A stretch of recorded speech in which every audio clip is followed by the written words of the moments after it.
Hello, everybody, and welcome to the Hockey Writers Ice Time, where we dive into some of the big ideas around the NHL. I'm Mike Fink, and it's playoff time, and I've got Marc Sautter here on a third. We're recording Thursday morning. The playoffs are first round's underway. Most teams have played 2 games already. Marc, how are you doing? I am doing wonderful, Mike. Thank you once again for having me back. I believe I joined the show back in December, I believe. So it's wonderful to be back. I've had a wonderful time covering the Dallas Stars for the Hockey Writers, but I got to say, these 10 p.m. starts followed by overtime is just not what I had on my bingo card. But you know what? It's playoff time. I'm doing wonderful. So let's get to it, man. Glad to be here. No, yeah, it's the 10 p.m. starts. A few nights ago, it was Vegas versus Minnesota. That was at 11. It's that time of year where we're living on crazy schedules.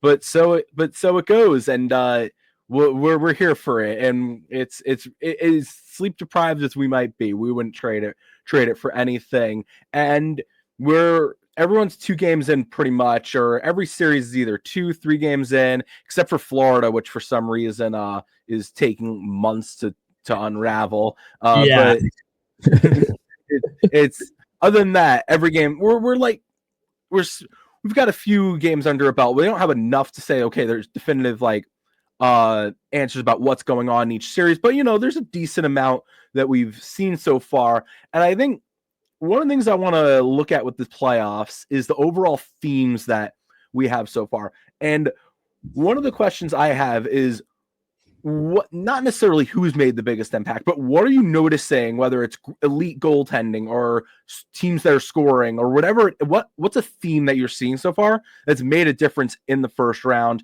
It's only 2 games. Some teams have played 3, but what's something you're noticing saying this is making an impact early on? Well, I would say it's kind of twofold. I think number one, you have the Wild, Colorado, and Florida being the only road teams that have won so far. I sometimes feel like home ice, it's like great for some teams, but for other teams, doesn't really matter. And this year we're noticing it absolutely matters. Winnipeg's 2-0, Kings 2-0, Leafs 2-0, Washington 2-0, Carolina 2-0. So that's the one thing that I've really found is you're noticing the higher seeds being the higher seeds and the lower seeds just not being able to compete. That's not fair. They've been pretty close games for the most part, but you've been seeing the higher seeds get the job done. I would say the other thing, and this is pretty status quo for the playoffs, Mike, special teams. Like, we're noticing if you can capitalize on the power play, you're going to win some hockey games. And if you can't, you're going to lose. We saw the Leafs game 1, 3 power play goals and another power play goal in game 2. Dallas last night, we're recording this Thursday, so Wednesday night, Dallas, Colorado 0-4-6 on the power play, including a 4-minute double minor that carried into the overtime period. So those would be the 2 things for me that have definitely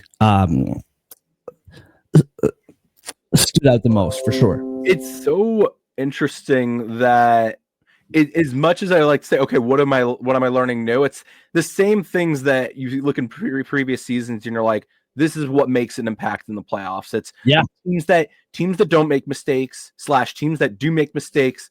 So it's teams that don't make mistakes win, and teams that make mistakes, the opponent capitalizes on them. Where if you commit a penalty, the other team's taking advantage of it. Ottawa in the first game, Ottawa versus Toronto, Ottawa committed a ton of penalties. That undid them all of a sudden. And the Maple Leafs were able to take advantage. And that's the big difference in the series so far. A series that is also very game 1 got out of hand, but game 2 was a tight game, could have gone either way. But you look at the mistakes, you look at those little details, they're making a difference. And it's funny you mentioned that it's a chalk bracket, if you will, early on. And it reminds me of last season. Last season we had every higher seed won except for the Winnipeg Jets played the Colorado Avalanche, and that was a 2-3 matchup, but that wasn't really an upset, if that makes sense. It was just it was basically a chalk bracket. Otherwise, I find what's interesting is that I find the same themes, which are true, which is that teams that can win multiple ways are the ones that you can believe in, the ones that are winning games, which is like obvious, but they're the ones you could believe in the big picture. And I think some of these teams that you're looking at and you're seeing that they're winning those 1-0 games, so those 2-1 games, those defensive battles, but then there's a high scoring game or they need to run up the score, and they do, and they take care of business that way. We know it's cliche and we know this already, but we're just kind of confirming that.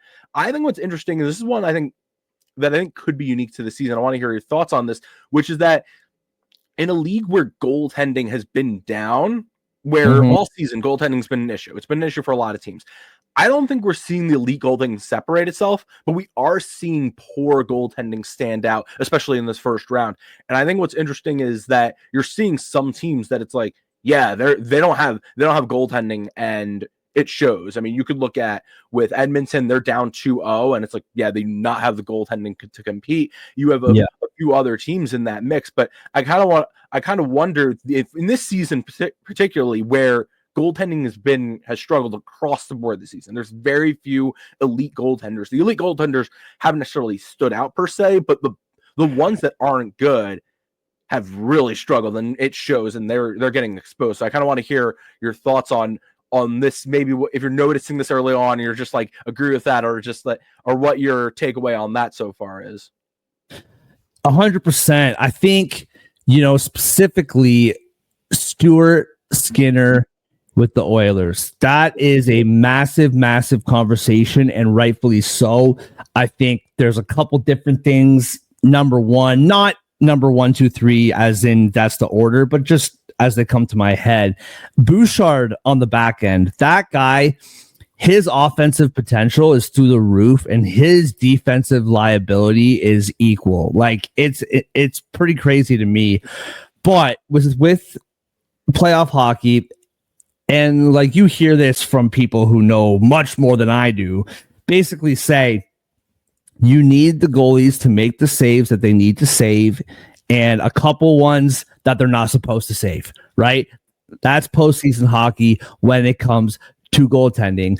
Stuart Skinner last year had a terrific season. When the Oilers won 16, 17 games in a row or whatever it was, he was terrific. In the playoffs, got a little bit leaky, during the middle. Pickard came in for a couple games. Skinner came back in, went to the Cup Finals, and they were 1 goal away, right? They lost Game 7, 2-1. Stuart Skinner, that was the big conversation coming into October was, is this guy your guy? Do you need to do something different? We saw Colorado literally say, both of our goalies aren't working, so we're literally going to trade both of our goalies and get brand new goaltending. And the Oilers was like, no, we're fine. And all season long, Skinner hasn't been that guy. And quite frankly, in the playoffs, they lose again 6-2 last night, getting pulled for Pickard last night. So we're seeing that become a really interesting story. And I would say, there's, a couple teams like the Devils and like Ottawa where they're just giving up too good of chances. Like Carolina and Toronto, they're going to burn you if your defense is giving up, big chances. I think Allmark, especially game 1, couple goals, especially the first one that you want to have. But you're absolutely right, Mike. And I think it begins with the Oilers, that conversation. Like it's a problem out there. And I picked the Kings to win this series, and that was a huge part of it. It's interesting with Skinner's kind of the person everyone's targeting, or he's the one everyone's circling as the culprit for this poor goaltending situation. I think what's interesting with Skinner particularly is that he's one of those goaltenders where it's like you see the highs and lows, and you see you see when he's on, when he's off, he's really off. And last season, everything clicked. He was on. He got on a heater to once he came in Vancouver. He got on a heater and he was hot for that series and then until the final. He was elite. He was great in the net, but you had to brace for the other shoe to drop, which it is this season. Now everything's coming back to everything kind of comes back to regression to the mean, if that makes sense. And you're seeing it this season. And I think what's interesting is we'll see. If the Avalanche do get on a run, the Avalanche win the cup or they win they go on a deep run. A lot of teams are going to rethink. I think a lot of teams are already thinking if they can make a move and overhaul their goaltending, which the Avalanche did. They overhauled it. Very few teams do that. They did it. It's interesting because teams don't like making these moves, but other teams might start copying them because if you don't have the answer in net and early on you don't. I think what's interesting is with Skinner is they didn't know if he was or wasn't the answer. They knew he was inconsistent, but I think they were kind of hoping that, okay, put it all together for a playoff run, which is not what you want to do. But you do wonder if they're looking ahead with the Oilers, like they're going to be in this conversation next season as well. And if Stuart Skinner is struggling or Calvin Pickard is not good enough as backup, which I guess is the other part of the question, if they do make a move, they say we're going to take care of this now and not wait until April, May, June, which is what they're playing for. And I think that's going to be interesting to see looking ahead. And the Devils aren't getting poor goaltending per se, and neither is. I think Olmark's had bad starts, he's had game one was a bad start. Game two is not a bad start from him, but you look at Montreal where they played close against them, but you could tell there's a gap in goaltending between who they have there and what Washington has, and that's kind of showing. But it's kind of funny with all these things that come full circle, where a few months ago or even a few years ago, the conversation was, okay, how much does elite goaltending make an impact in the playoffs? Do you need an elite goaltender? And the question is still unknown, but it looks like the teams that have the better goaltender right now are playing that way. A few teams maybe not, but overall, that's what it looks like. I think shifting gears a bit, which is we could look at now.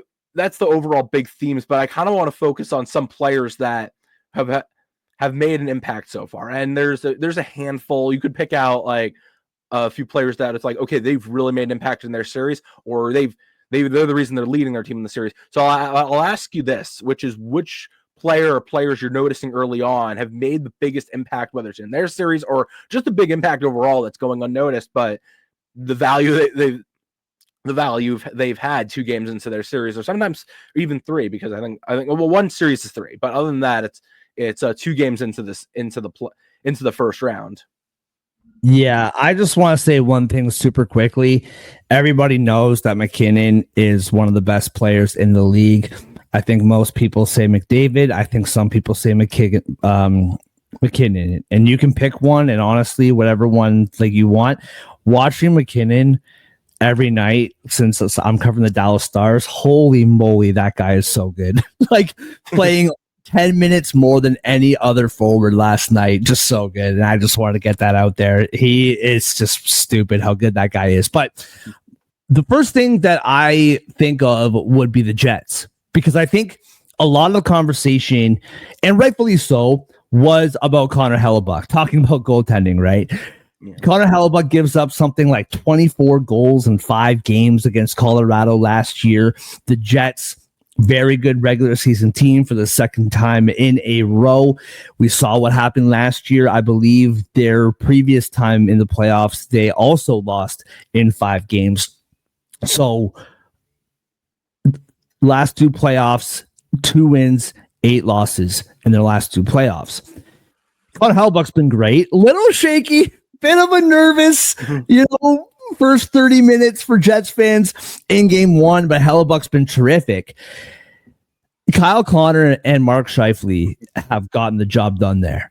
And I think that's been something that has been really, really nice to watch. Is Kyle Connor, game 1, back and forth. They're down 3-2 for almost half the game.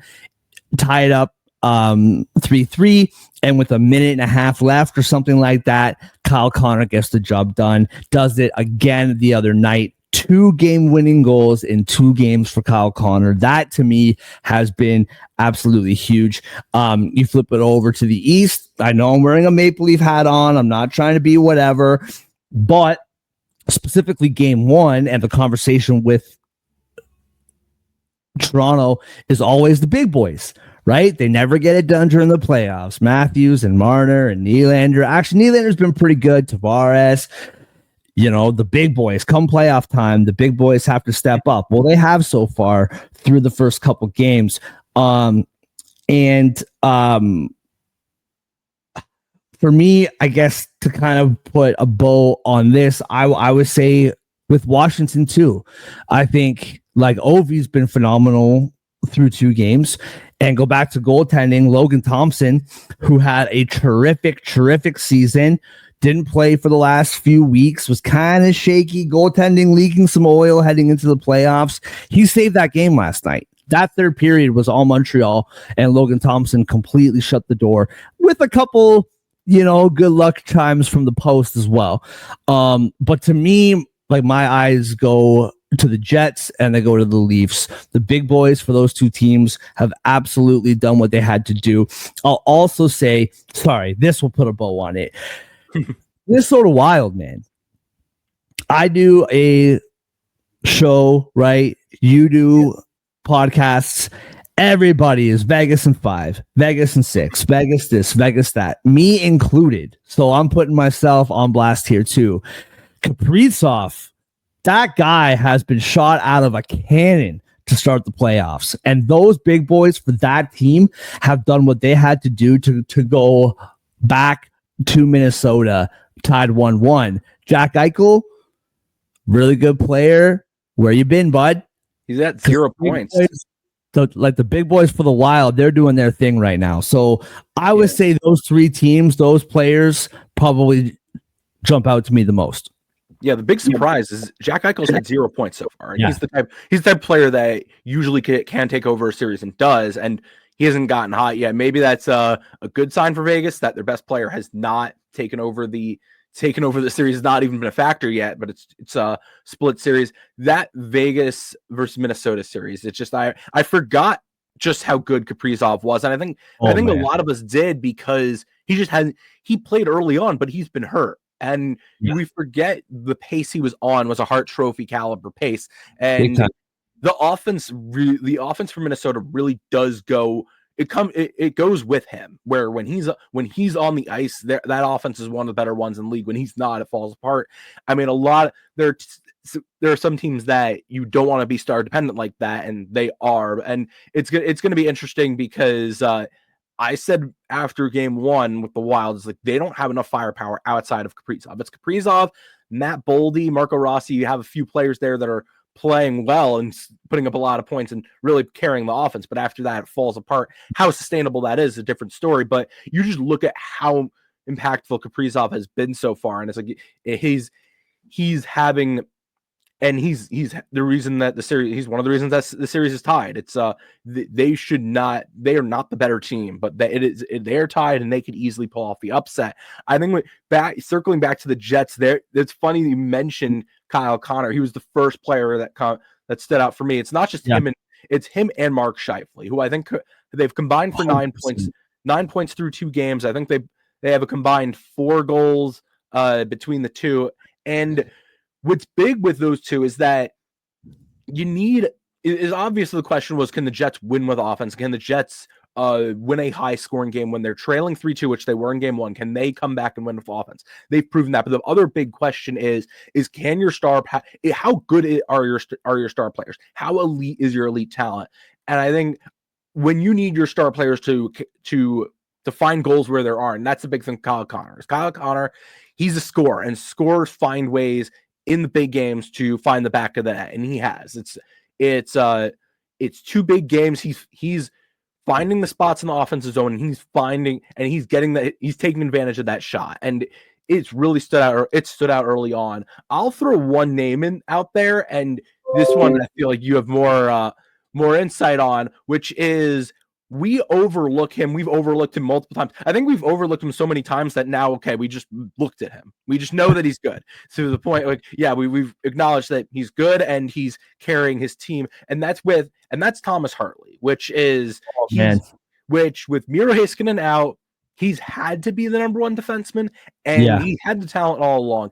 And now you're seeing it in a series where the Stars are not, they on paper do not look like the better team in terms of, like, you have Jason Robertson out, you have Miro Heiskanen out. It looks like more of a toss-up than it was to start heading into the playoffs when all these teams were healthy.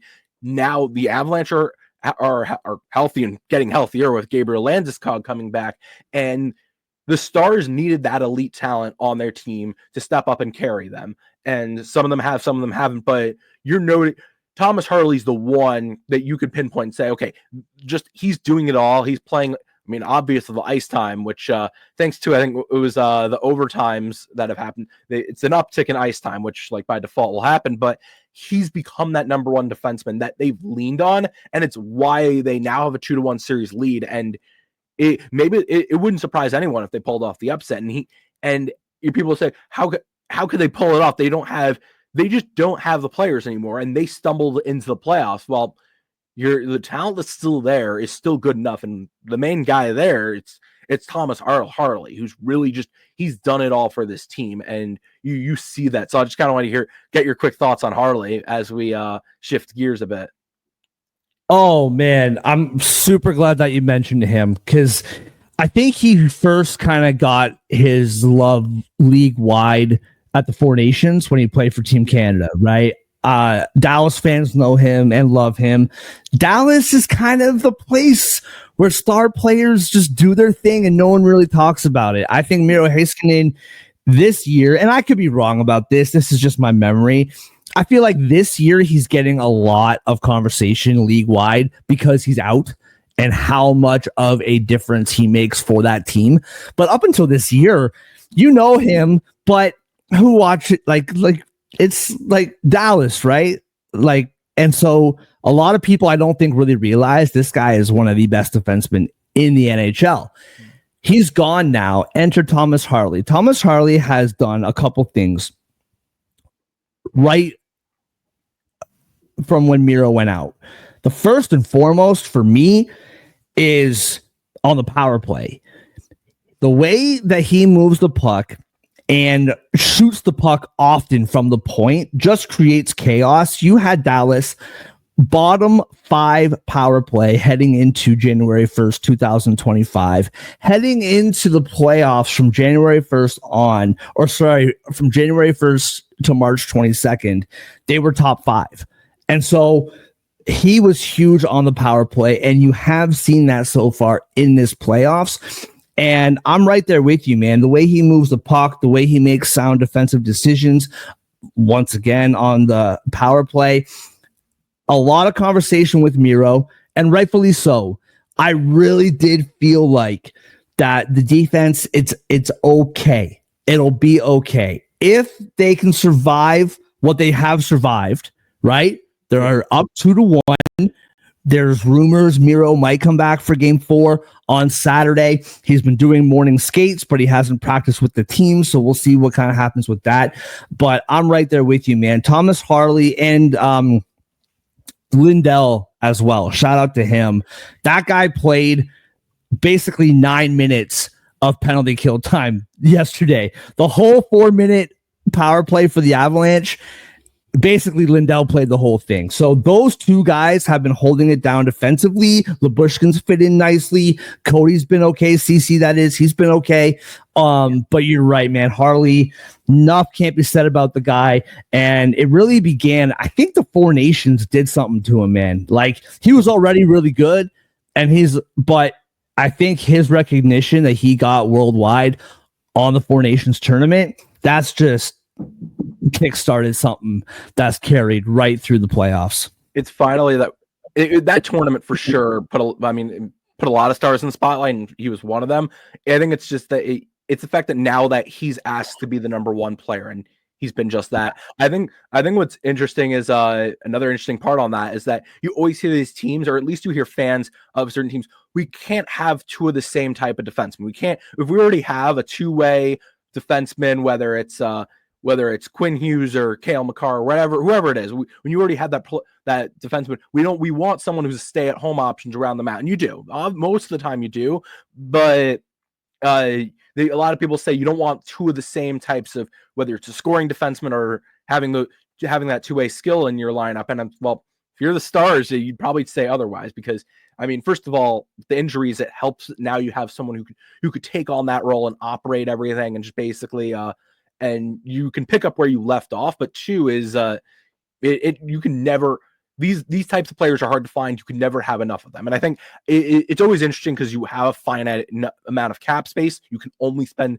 so much on any position or any. So if you have one of these skill sets, you maybe don't want to get another. But at the same time, having another player who does all these things, it goes a long way. And you're seeing it in this series. I mean, the Avalanche they proved that for a while. Devon Taves does it all as well as a number two. He's not just a stay-at-home option. He scores as well. Having that option goes a long way.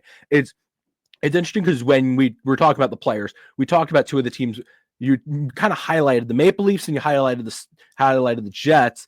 And I think what's interesting is early on, and we talked about the chalk bracket, this is shifting gears a bit. We can talk about the teams. There are 5 teams that have started out 2-0 in the playoffs. And it's interesting because with some of these teams, early on, you could say, I really like what I see. And then there's some teams you could say, okay, I just want to wait it out to see what's going on. Do they just have a good matchup and they're taking advantage of it? Or are they really playing well to the point where I see them getting on a run? I like what I see early on, and I can see them going on a run. There's 5 of these teams. We can list them off. We got the Hurricanes, we got the Maple Leafs, we got the Winnipeg Jets, you've got the Los Angeles Kings, and the Washington Capitals. And can't believe we forgot them in the East. But those are your 5. I'll ask you to, those 5 teams I mentioned, put them into 2 tiers. There's the first tier, we'll call like the second tier B or whatever, but really the tier below the first tier, the tier that's below the top tier, obviously. The teams that you see, they're good. They look like they're going to win their series, and they probably will, but you can't buy in yet. You don't think they're a cup contending team, a team that's really going to go on a run yet. And then conversely, put 2 teams, maybe just one if we want, because it's you really want to say one team is a cup can go on a run right now, but one team or 2 teams that you like what you see now, and you're saying, I'm bought in to what I'm seeing, and say they can go on a run. They could win the cup because of how they're playing early on. So I guess I'll turn it over to you. If you could put the 5 teams, I don't know if you have them in your head already, like putting them into tiers, and then put them into those two categories or those 2 tiers. Yeah, I think. Well, I'm gonna make the whole state of North Carolina pretty mad at me here.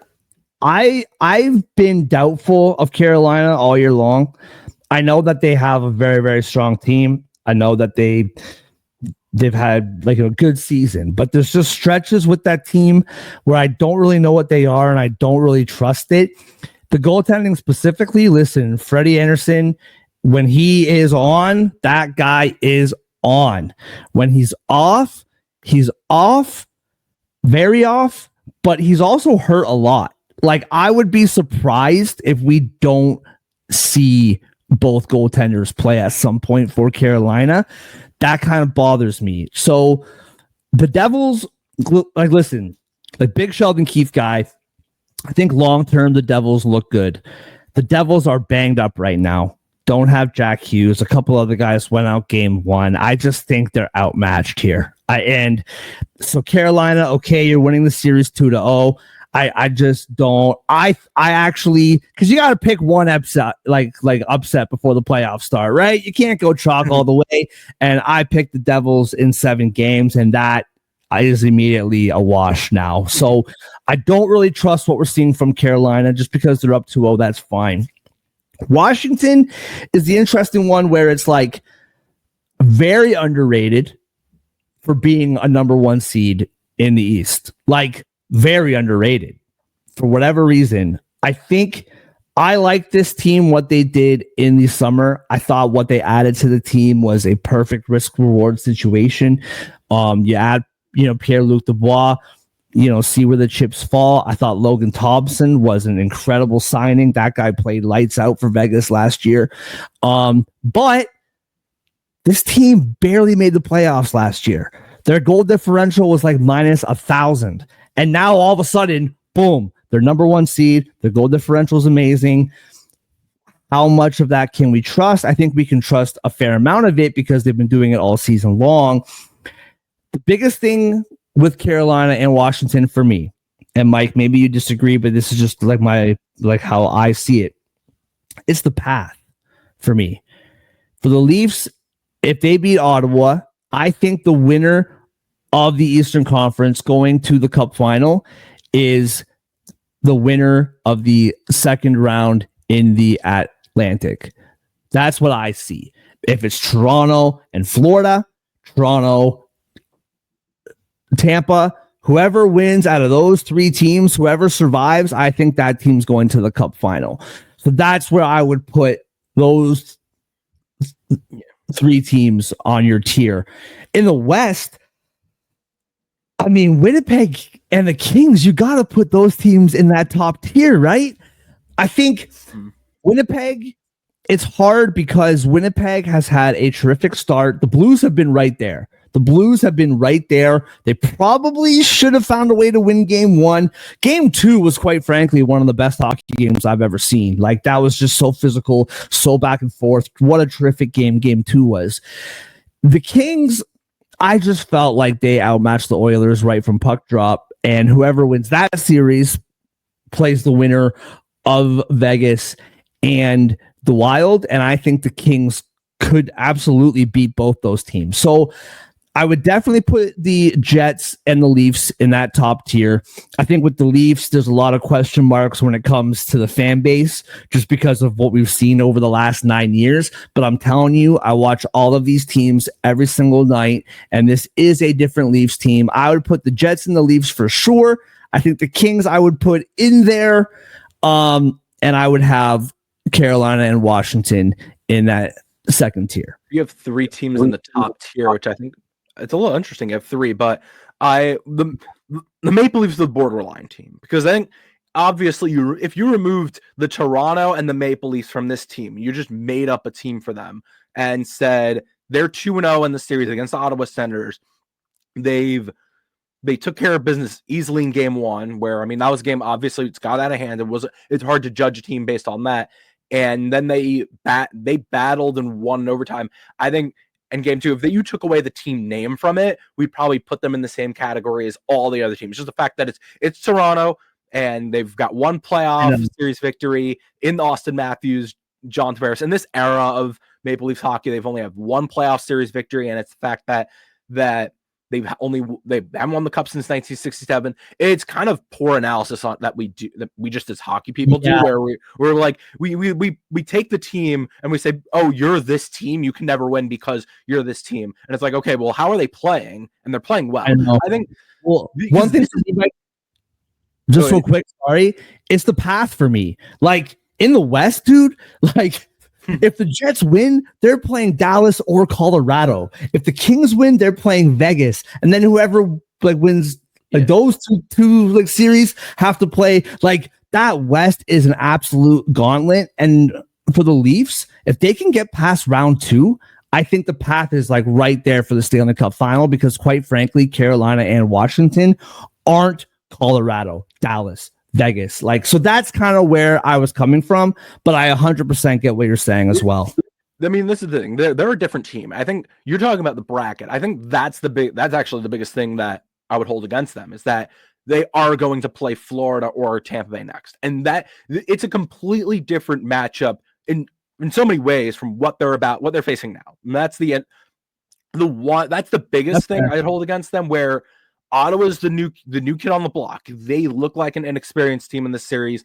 And Ottawa, people were talking about them growing up in front of our eyes, but if you're the Maple Leafs, that game two has to be concerning. Where they had a 2-0 lead, they allow the Senators to come back and force overtime. They claw back and they win that game in overtime. A great goal by Max Domi, a great shot there, and they are winning. They are checking off that box of this is a better team than previous teams. They are winning in multiple ways.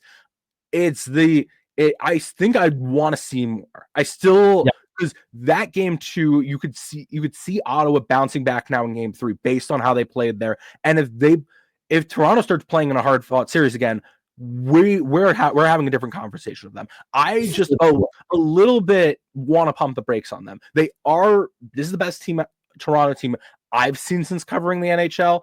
Just the most complete team. They have a great defense. Goaltending has looked great. Whether it's a lead or not is a different story, but goaltending has looked great, and that's what you need in the playoff. In the playoffs, Stolarz needs to just do his job, and he has. And they look like that type of team. I still wait. I'll wait a bit. I want to see how they take care of the Senators before they're up 2-0, so they're close to winning this series. But that's where I'll pump the brakes on them. The 2 other teams I'll put in that I just want to wait and see our category. It's Washington, which they're up 2-0, and what's interesting with them is obviously the team that everyone's doubting because they've been doubting all season, and they stumbled into the playoffs, and people wondering, okay, do they have the star power to carry them, and are they a team that just, you have to ask yourself, are they a team built to win in the regular season but not in the playoffs, or are they a team that can make a playoff run, you just aren't seeing it yet. They were beating up on bad teams during the season, but they could also win and beat up these bad teams in the playoffs. They're playing a Montreal team, similar story to Ottawa, where it's just new team on the block, and Montreal's played them a little too close to comfort, I think. Where if I were Washington, I mean game 2, I think it was more of a decisive victory, and Dylan Strom's one of those players that's being overlooked, but he's having a good series. He had a good game. He's had those 2 good games. That's another situation where you want to wait and see. And I think with the Kings, the doubt has always been, okay, where it's the Oilers. So the Oilers have their number, or you just have to wait and see because you can't take them seriously until they beat the Oilers. This one's more of, they're kind of beating up an Oilers team that doesn't have goaltending. And I think that's the thing where, if they face a team that has elite goaltending to shut them down, or if Stuart Skinner was playing good enough, are we talking about the Kings this way? And you could just look at how game 1 unraveled. If they lose game 1, we are not talking about the Kings this way, where they were up 5-0 and they almost lose that game 6-5. They end up winning 6-5, but they lose that game. Sorry. I've been going off I've been talking way too much because I should have broken this up because we have 5 teams here. Oh, you're all good. This is perfect, Mike. Perfect. Putting all 5 at once. So I'll just quickly wrap up with my the 2 teams that I'm bought into, or that I really like early on. It's Carolina, and I know you could put the Hurricanes into that. It's really the same category as the Maple Leafs and the Capitals, where I need to see more. As much as I like the fact they're winning in multiple ways, which is they've controlled. Obviously, when you control possession, you control the shots, and you're getting the shots where you want them. The numbers are going to look better, and you're going to obviously look like you've controlled the series, which they have. It's the fact that they've shut down they shut down a Devils team that really doesn't have offense outside of. Jack Hughes is hurt, and the offense does not look great. And they've shut down that offense, which they've done. But it's also the fact that they're you look at the pieces offensively for them, and it's like, I really like what I see here. You talk about Logan Stankoven, who's come over in that second Rantanen deal, and how he's played, and he's coming into his own there, and you just have all the pieces there, and it's like we already knew this. The Hurricanes had this talent. It's just we're getting confirmation on that, and I think they're the team to watch. And the only question for them is going to be how they utilize goaltending, and not if they have it or not, but how they utilize Frederik Andersen and Kochekov, because I feel like you need to eventually start Kochekov. You need to split the starts. You can't rely only on Anderson there, so it's going to be interesting to see when Brind'Amour goes to him. But I'd buy in, and then we've spoken enough about the Jets, which is they're this is a very good start for them, where game 2 felt like a vintage Jets win. Everything from the low scoring defensive battle to like Logan Stanley's hit early on, which like it had immediately I thought of Dustin Bufflin back in the day, just like flying into players, where it's like the Jets have another big defenseman who can deliver hits like that. It's just like it's a flashback to a previous era almost. But everything about that game was vintage Jets. This is how they've been winning all season. And game one was the big one where they proved they can battle back and they proved they can win high scoring games. I've kind of rattled all these teams off. We probably should have split this up, but any quick thoughts, anything I maybe mentioned there that stands out for you before we close out? I'm gonna drink some coffee now. I think a couple things. I think with the Kings, I get what you're saying. I think last year, the first half of last season, the Kings were dominant and they fell off the face of the earth, fired the coach, not backdoored, but kind of backpedaled into the playoffs. And it was easy pickings for the Oilers. This year, the way that Kings team has played, specifically defensively, we were talking about goaltending before. Darcy Kemper is a fine goaltender, but the way that team plays defense, they really limit high danger chances. And when you have McDavid and Draisaitl, you can limit them all you want. Eventually, those guys are just going to go off. Like the way that I see game 1, you're up 5-0, 4-0, 5-1, whatever it was, and McDavid just said, "This game is mine now," and went off and literally carried his team to tie that game. And then Stuart Skinner started to throw some more shrapnel at you, bud. You let in that 6th goal, and it all just kind of goes away with the wind. But what the Kings did at home this season is not nothing. I know a lot of times we want to say regular season doesn't matter, playoff start, it's a clean slate. But listen, man, you lose 5 games in regulation at home. That's something. And you have home ice now. Not home ice for the whole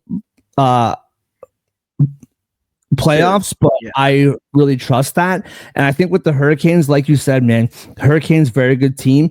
The goaltending can be very good. It's just hard for me to really go off of what we're seeing against the Devils because this is not the Devils team. This is just like with the injuries, and it's just not really fair. If we're being honest, like it's kind of different. So that's how I see those two teams. I think it's the catch-22 of these first-round matchups, which is like, okay, is it the team you're taking care of, like the team you're playing just not good / clearly flawed, or are we seeing something here that's really convincing us? And a lot of teams could put into that category. I think what you're saying on the Kings is interesting, that this is the best Kings team we've seen since this is round 4 against the Oilers. This is the best version of the Kings that we've seen. Oh, I think that's a big difference, is that you're seeing it, especially they've got a great defense. They don't have household names per se. I mean, hockey hipsters will tell you about Mikey Anderson, whatever you call him, but I'll tell you about him, but there's not that household name, but they're a great defense, and Darcy Kemper's look great. It's just funny that that's become a win-win trade where Darcy Kemper for Pierre-Luc Dubois, and both players really helping their teams out, really playing a big role. I mean, all right. I guess that's all we've got. Mark, thanks for joining on a early Thursday morning to dive into some of the playoff action. Mike, as I said, thank you so much for having me, bro. It's the playoff time. Shout out to my wonderful wife taking care of our newborn and our toddler while I get to watch sports and sit on the couch and eat food and type things into my laptop. So shout out to her. But thank you, Mike, for having me as always. Terrific work on Ice Time, and hope to join you again soon, brother. Appreciate it. Yeah, I have to give a shout out to anyone who covers the NHL or covers playoff hockey. If you have families there, it's they know like the sacrifice they have to take sometimes, and it's much appreciated to anyone who, because whether we're on the road or whether we're just not whether covering the games. It's a tough stretch for them. We appreciate all that they've done, and they've done great. And give them a shout out. Anyone who has a hockey family knows this, so it's just so they know that we're my wife, I was like, yo, next time we have a kid, we got to time this out to miss the playoffs, because this is the worst possible time that we could have done this. But yeah, man, I appreciate you, Mike. Thanks. It's kind of like August weddings. That's the best, because you don't have to worry about Stanley Cup or whatever. But I digress. We're talking too much about family things, and we're a hockey podcast, and we definitely talked a lot of hockey today and a lot of playoff action. It's still early, but you're starting to see some of the matchups unfold and some of the teams emerge, which I think is interesting to watch. And it's going to be interesting. The weekend is an exciting one. We've got a lot of pivotal games coming ahead, and I think that's it's going to be fun. And the playoffs are just heating up, which is like just getting ready for the marathon that is the playoffs. So for now, though, that is all we've got. We're on YouTube for this one, which I probably should have mentioned earlier. But if you like this, give us a like, share, comment on YouTube, subscribe to the channel. Also, if you like this episode, give us 5 stars on Apple Podcasts and give us a good review. It really would mean a lot. If you like this episode, if you don't, again, I don't know how you made it this far. You didn't make this far. We already know that. We know that based on viewership numbers that you didn't make it this far if you don't like this episode. But if you do, give us a review. It really means a lot. Also, check out all the great content of the Hockey Writers and the Hockey Writers Substack, which has some exclusive content. It's the playoffs. We've got a ton of great content coming your way. A lot of great stuff. The draft is also around the corner, so we've got a lot of prospect profiles, a lot of teams that are already looking ahead to the draft will start wondering which elite prospects to maybe watch out for, / what their draft might look like, what their future might look like. So check all that stuff out. But for now, that's all we got. And make sure to tune in next time for another great episode. Thank you.